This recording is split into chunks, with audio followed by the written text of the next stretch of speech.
Il viaggio di Marco Polo non ha niente da invidiare a quello di Ulisse, né come strade percorse né come durata. Il veneziano rimane lontano da casa per 24 anni. In tutto questo tempo non smette mai di stupirsi per le meraviglie che vede, i profumi che sente, le preziose sete dai 1000 colori, i paesaggi incantati e gli strani animali che li abitano. Di più, è capace di apprezzare cultura e tradizione dei paesi che attraversa, qualcosa di diverso dai viaggiatori della sua epoca. Marco Polo non è solo un mercante in cerca di fortuna, ma un europeo che si era fatto mongolo e cinese. Diventa un personaggio famoso mentre è ancora in vita, perché il milione ha un'immediata fortuna, anche se agli occhi dei contemporanei racconta cose meravigliose ma irreali. Nonostante la sua fama, le informazioni che abbiamo di lui sono davvero poche. Sappiamo che nasce a Venezia nel 1254 e che suo padre è Niccolò Polo.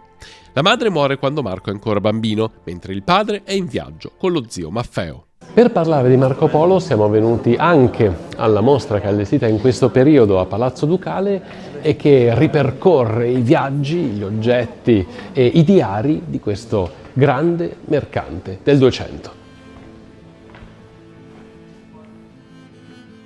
Prima di cominciare, un paio di premesse. Quando nel video vedrete apparire una scritta in blu, fra virgolette, sapete che è una citazione dal libro Il Milione e poi voglio ricordarvi quanto sia fondamentale il vostro supporto per Vanilla Magazine. Sotto c'è il tasto iscriviti, a voi non costa nulla, ma per noi è importantissimo per migliorare sempre di più i nostri documentari e se potete, ma solo se potete, sapete che potete sostenerci anche con l'abbonamento. Si parte da solo €1 al mese.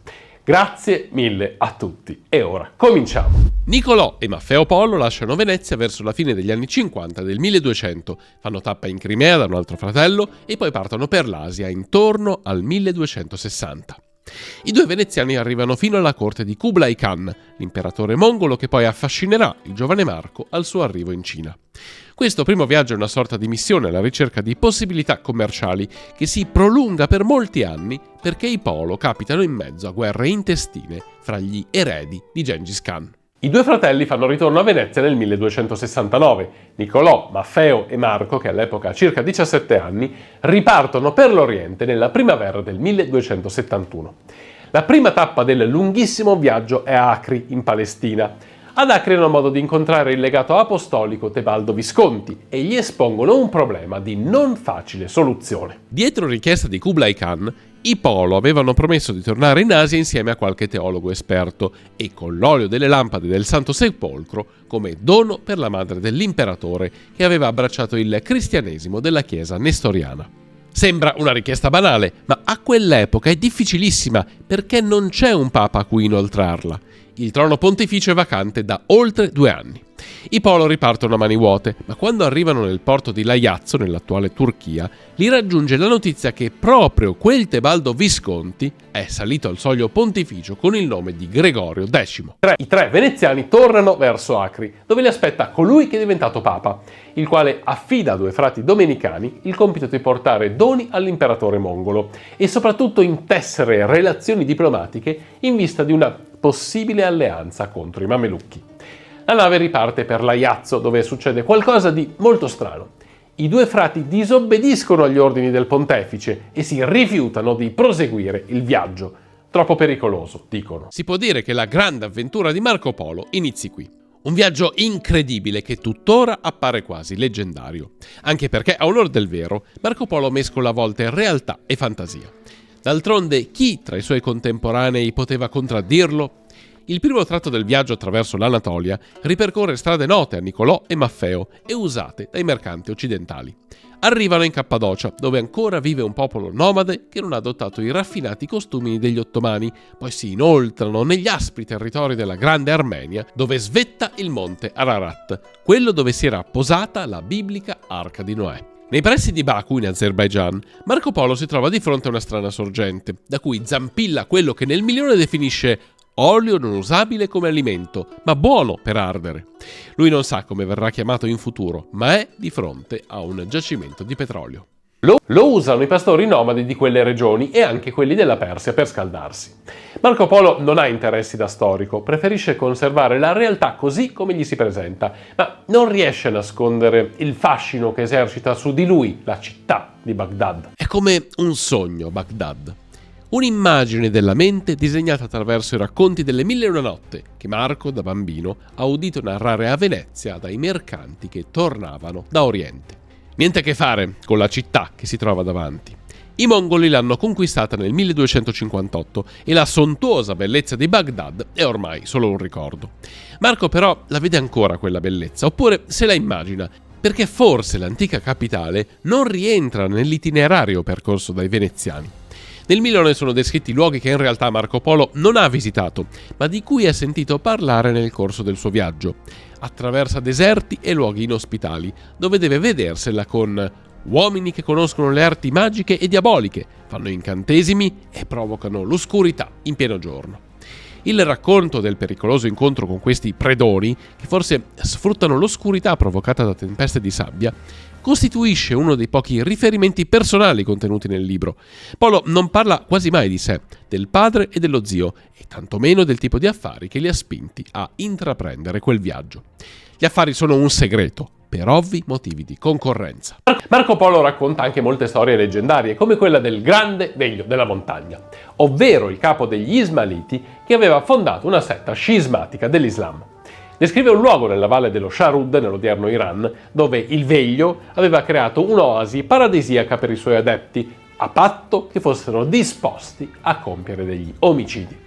Il vegliardo li controlla grazie all'uso di hashish, da cui deriva il termine assassini. Sempre in Persia, Marco Polo visita la città di Savè, dove, a suo dire, si trovano le tombe dei 3 re magi. Sono vicine l'una all'altra e ancora si vedono i 3 re imbalsamati con i capelli e la barba.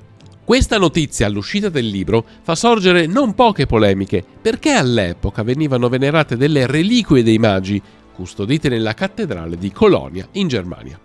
Il viaggio prosegue tra predoni che taglieggiano i mercanti e faticose traversate dei deserti, dove però può capitare di imbattersi in oasi meravigliose, come quella di Bam.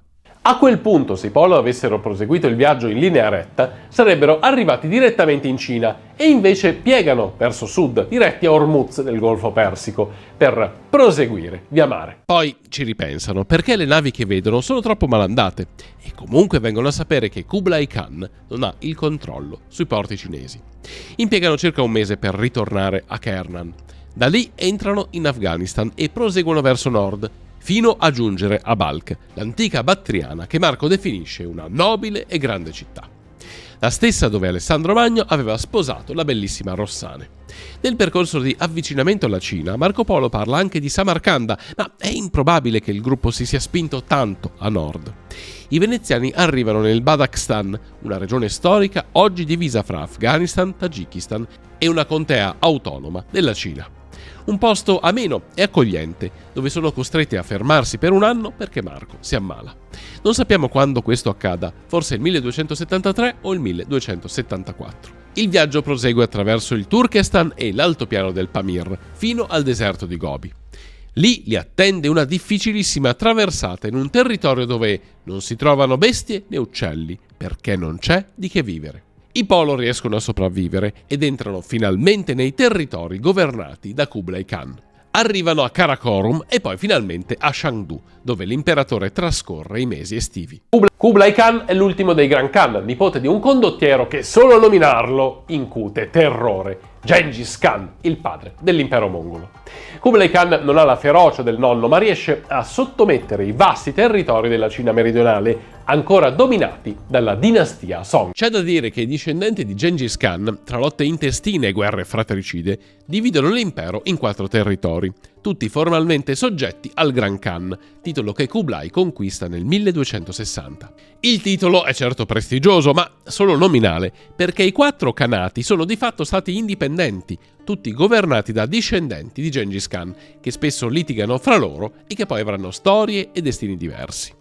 Kublai regna nel territorio più grande e ricco dell'impero mongolo e si appresta a coronare un sogno ambizioso: diventare imperatore della Cina. Per realizzarlo deve conquistare la Cina meridionale, dove regna la dinastia dei Song. L'impresa procede a tappe e si conclude nel 1279, dopo 11 anni di guerre. Nel 1271 fonda la dinastia Yuan e si presenta a tutti gli effetti come un imperatore cinese. Kublai è attratto da quel mondo raffinato e colto, molto diverso da quello mongolo, ancora legato alle vecchie usanze di un popolo nomade. L'imperatore si circonda di consiglieri cinesi, studia il buddismo, gli insegnamenti di Confucio e, in definitiva, assimila la storia e la cultura cinese precedente. I cambiamenti in realtà hanno uno scopo politico-pratico, vuole mostrarsi come il legittimo sovrano di tutti i popoli che abitano il suo regno. Le cariche di potere rimangono in mano ai soli mongoli, che comunque mal digeriscono la sinizzazione dell'impero.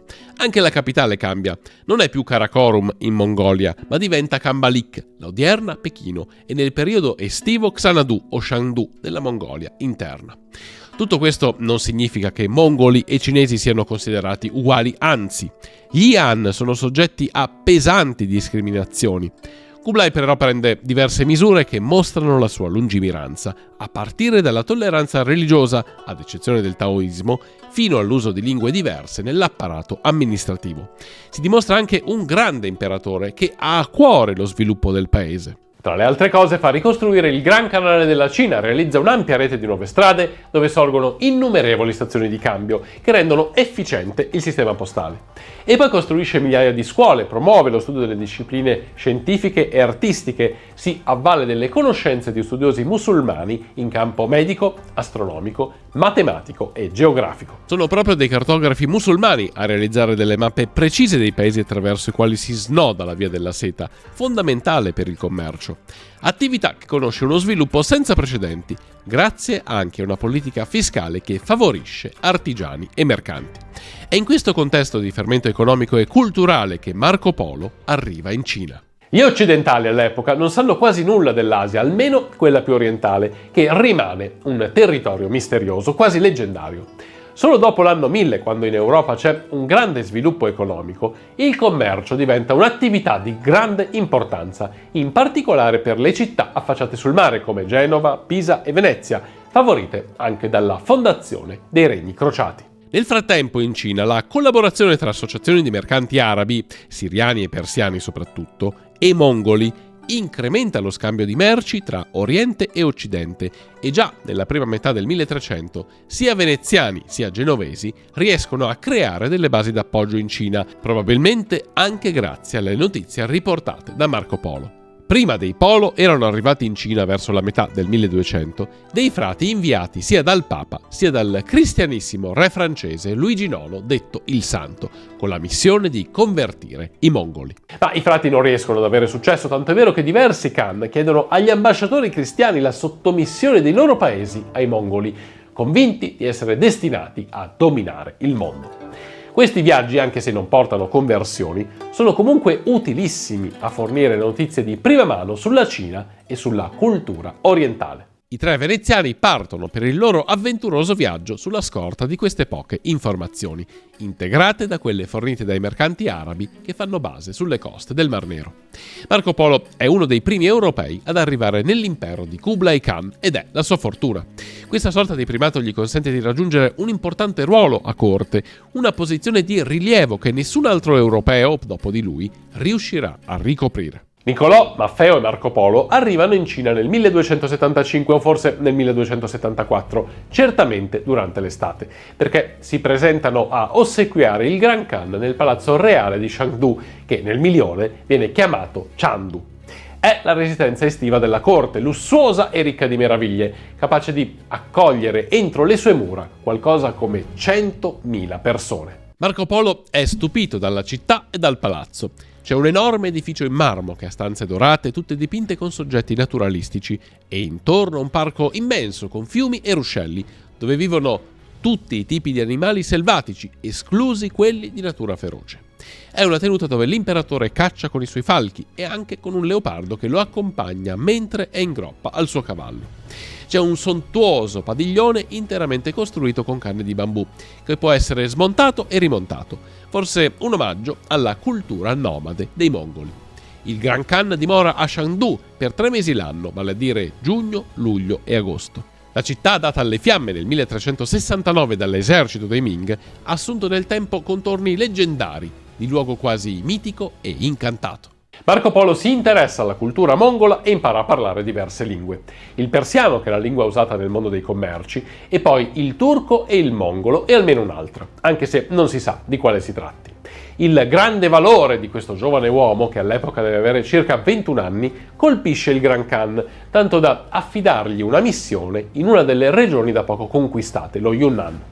Non sappiamo quanto tempo dopo il suo arrivo Marco Polo riceva il primo incarico da Kublai Khan. Ancora una volta, nel milione non ci sono riferimenti temporali. Comunque il veneziano sta via 6 mesi e quando torna ha molto da raccontare all'imperatore. Non solo le informazioni che gli ha chiesto, ma sui costumi di quelle terre lontane. Le novelle, raccontate da Polo, soddisfano la curiosità dell'imperatore, che continua a usarlo come ambasciatore durante i suoi 17 anni di permanenza in Cina, poiché recò così bene la prima ambasciata. Marco Polo è solo uno fra i tanti informatori di cui si avvale il Gran Khan, ma è dotato, forse più di altri, della capacità di narrare cose straordinarie, magari non del tutto vere. Lo ipotizza Italo Calvino, che sul rapporto tra Marco Polo e l'imperatore della Cina costruisce un racconto onirico, Le città invisibili. Non è detto che Kublai Khan creda tutto quello che dice Marco Polo, ma certo l'imperatore dei Tartari continua ad ascoltare il giovane veneziano con più curiosità e attenzione che ogni altro suo messo, perché solo lui riesce a fargli immaginare le meraviglie del suo regno, meraviglie che stupiscono i suoi lettori occidentali, tentati di non credere ai suoi racconti, considerati fantastici. Nel milione ci sono evidenti esagerazioni come la nomina a governatore per 3 anni dell'importante città di Yanzhou. Non è detto però che Marco Polo si sia inventato l'incarico. Potrebbe trattarsi di un errore dovuto alle innumerevoli interpretazioni e copie del testo originale. Forse ha avuto un incarico nel settore amministrativo o di sorveglianza o ancora in ambito militare. E lo stesso si può dire anche di altri episodi nei quali forse si confonde. Ad alcuni però non può davvero aver assistito perché avvenuti prima del suo arrivo in Cina. Marco Polo racconta tutte le cose meravigliose che vede nell'impero e si rende conto che senza vederle è impossibile crederci. Tutto è enorme e sovradimensionato. Il fiume giallo, il fiume azzurro, e poi le cime del Tibet, le immense foreste, il grande canale, la via d'acqua artificiale più lunga del mondo, e ancora le città abitate da 1 milione di persone, come Shinsai o Jiangsu, l'antica capitale dei Song. Oppure Zaiton, che per Marco Polo è il porto delle delizie, dove convivono pacificamente persiani, arabi, indiani e anche buddisti, indù, musulmani, ebrei e cristiani di diverse confessioni. E poi c'è Kambalik, la città dei Khan, dove il palazzo dell'imperatore viene costruito durante la permanenza dei Polo in Cina. O sarebbe meglio dire i palazzi. All'interno della cerchia di mura ci sono diversi edifici che costituiscono una cittadella fortificata e autosufficiente. Al centro c'è la residenza di Kublai, che ha tutte stanze tappezzate in oro e argento istoriati, mentre la sala dove si mangia può accogliere fino a 6.000 persone. C'è un immenso parco con un lago, una boscosa collina artificiale e tanti animali selvatici. Marco Polo racconta anche di un'isola che Kublai tenta per 2 volte di conquistare senza riuscirci. È Cipangu, che oggi conosciamo come il Giappone. E poi nelle campagne militari in Cambogia, in Vietnam, Indocina e Birmania. Insomma, sono 17 anni ricchi di avventure, viaggi ed esperienze incredibili che certamente procurano grande ricchezza ai Polo. Intanto Kublai Khan si è fatto anziano, come d'altronde dovevano esserlo Nicolò e Maffeo. È ora di prendere la via del ritorno. Ma come ottenere il permesso dall'imperatore? Con un colpo di fortuna.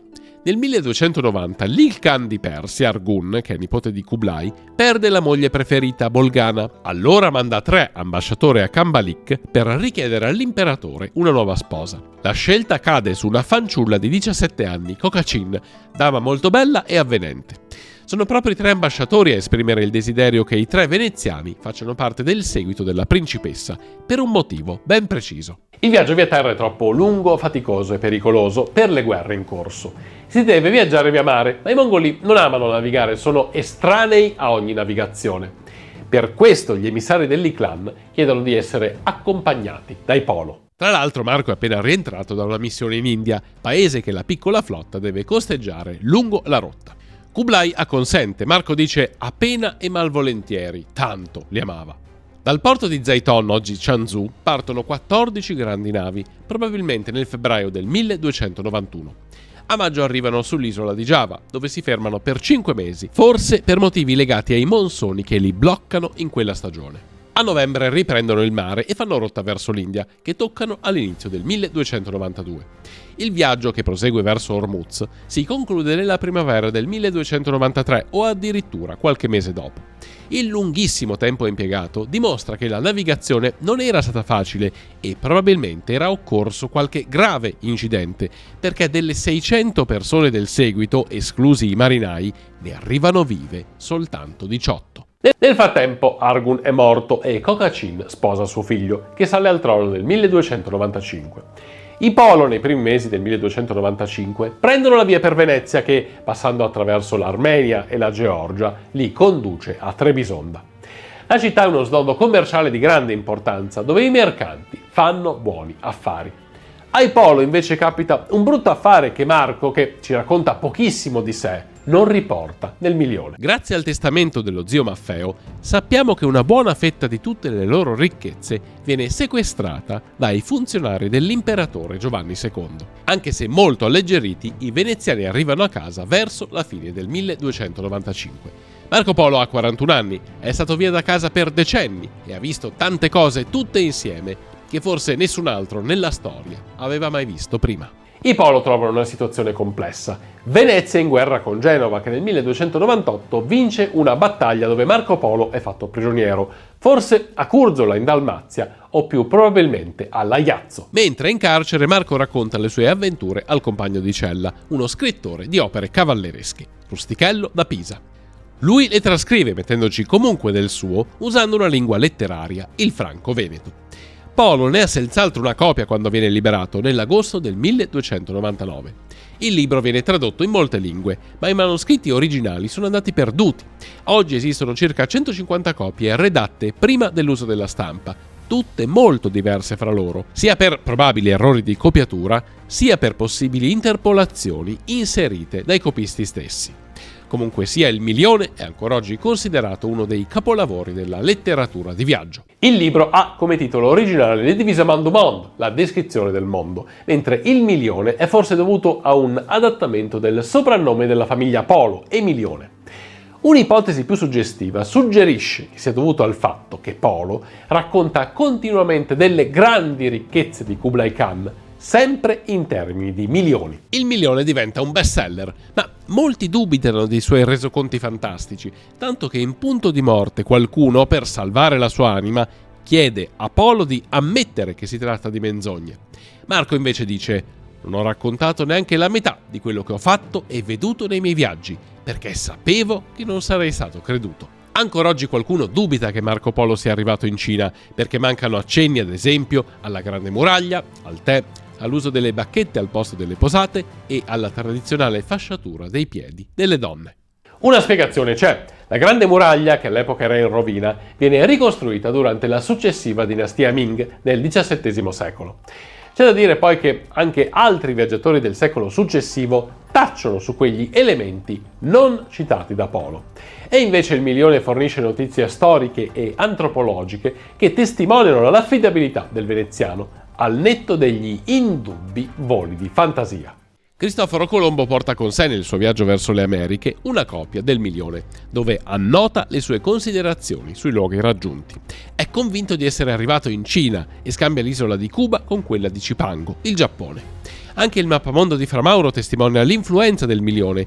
Il planisfero del XV secolo, conservato presso la Biblioteca Marciana di Venezia, raffigura un'Asia dove, al netto di vistosi errori, sono collocati correttamente il fiume Giallo e il fiume Azzurro, la città di Pechino, il Mar Giallo e altro ancora. La vita successiva di Marco Polo è tranquilla. Al suo ritorno si sposa, ha 3 figlie e rimane a Venezia, dove con il padre e lo zio compra un palazzo nel sestiere di Cannaregio che sarà distrutto da un incendio nel 1598. Muore nel mese di gennaio o forse giugno del 1324. Le sue spoglie, conservate in un sarcofago di pietra all'esterno del monastero di San Lorenzo, si perdono durante dei lavori di restauro condotti alla fine del Cinquecento. Il suo testamento, conservato alla Biblioteca Marciana, riesce a gettare un po' di luce sul tipo di affari trattati dalla famiglia. Il medievista David Jacobi ha ipotizzato che i Polo commerciassero, tra le altre cose, un prodotto davvero prezioso, il muschio animale. Si tratta di una sostanza aromatica, ricavata da secrezioni ghiandolari del cervo muscato, usato nell'industria del profumo fino alla fine del XIX secolo. Polo racconta di aver visto moltissimi cervi muscati, in luoghi di cui non si conosce l'attuale collocazione, e racconta come si estrae la preziosa secrezione. Ma fa di più, porta a Venezia un certo numero di quelle ghiandole, tanto che può lasciarne alcune in eredità alle figlie. Oltre a quelle, l'eredità che lascia è immensa. I Polo, grazie a quel viaggio, sono diventati ricchi oltre ogni immaginazione. Ci piace pensare però che le figlie abbiano apprezzato più che le ricchezze materiali, le meraviglie raccontate dal padre e che ne siano rimaste incantate, come accade a chiunque legga Il Milione.